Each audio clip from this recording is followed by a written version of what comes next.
വളരെ ചെറിയ പ്രായത്തിൽ മീന സിനിമയിലേക്കെത്താൻ കാരണം നടി കൂടിയായ അമ്മ രാജമല്ലികയായിരുന്നു. കണ്ണൂർ സ്വദേശിനിയായ രാജമല്ലിക ഒരു കാലത്ത് തമിഴ് സിനിമയിലാണ് അഭിനയിച്ചിരുന്നത്. വിവാഹത്തോടുകൂടി അഭിനയവും നിർത്തി. എന്നാൽ മീനയുടെ അമ്മ അക്കാലത്ത് സെക്സ് ബോംബ് എന്നാണ് അറിയപ്പെട്ടിരുന്നതെന്നും പറയുകയാണ് ബൈൽവാൻ രംഗനാഥൻ. ഒരു യൂട്യൂബ് ചാനൽ നൽകിയ പുതിയ അഭിമുഖത്തിലാണ് നടി മീനയെക്കുറിച്ചും അവരുടെ അമ്മയെ പറ്റിയുമൊക്കെ ബൈൽവാൻ പറയുന്നത്. സിനിമ പാരമ്പര്യമുള്ള കുടുംബത്തിൽ നിന്നാണ് മീന അഭിനയിക്കാൻ എത്തുന്നത്. മീനയുടെ അമ്മയും അവരുടെ സഹോദരിയും അക്കാലത്ത് തമിഴ് സിനിമയിലെ സെക്സ് ബോംബ് ആയിട്ടാണ് അറിയപ്പെട്ടിരുന്നതെന്നും ബെയിൽവാൻ പറയുന്നു. സംവിധായകൻ കർണന്റെ പടത്തിൽ ഹോട്ടായിട്ട് രാജമല്ലികയും രാജകോകിലയും അഭിനയിച്ചു. ബ്ലാക്ക് ആൻഡ് വൈറ്റിൽ എടുത്ത പടമായിരുന്നെങ്കിലും ഈ സഹോദരിമാർ അത് വലിയ വിജയമാക്കി.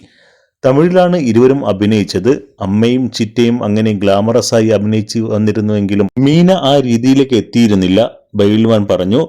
അതേസമയം ബാലതാരമായാണ് മീന സിനിമയിലേക്ക് എത്തപ്പെട്ടിരുന്നത്. തെലുങ്കിലൊക്കെ മീന കുറച്ച് ഗ്ലാമറസായി അഭിനയിച്ചിട്ടുണ്ട്. എന്നാൽ തമിഴിൽ കാര്യമായി അങ്ങനെയുള്ള വേഷം ചെയ്തിട്ടില്ല. കാരണം കുടുംബ പ്രേക്ഷകരുടെ നായികയായിട്ടാണ് അവർ അറിയപ്പെട്ടിരുന്നത്. അന്യഭാഷാ ചിത്രങ്ങളിൽ മാത്രമല്ല, മീന മലയാളത്തിലും നിരവധി ചിത്രങ്ങൾ അഭിനയിച്ചു.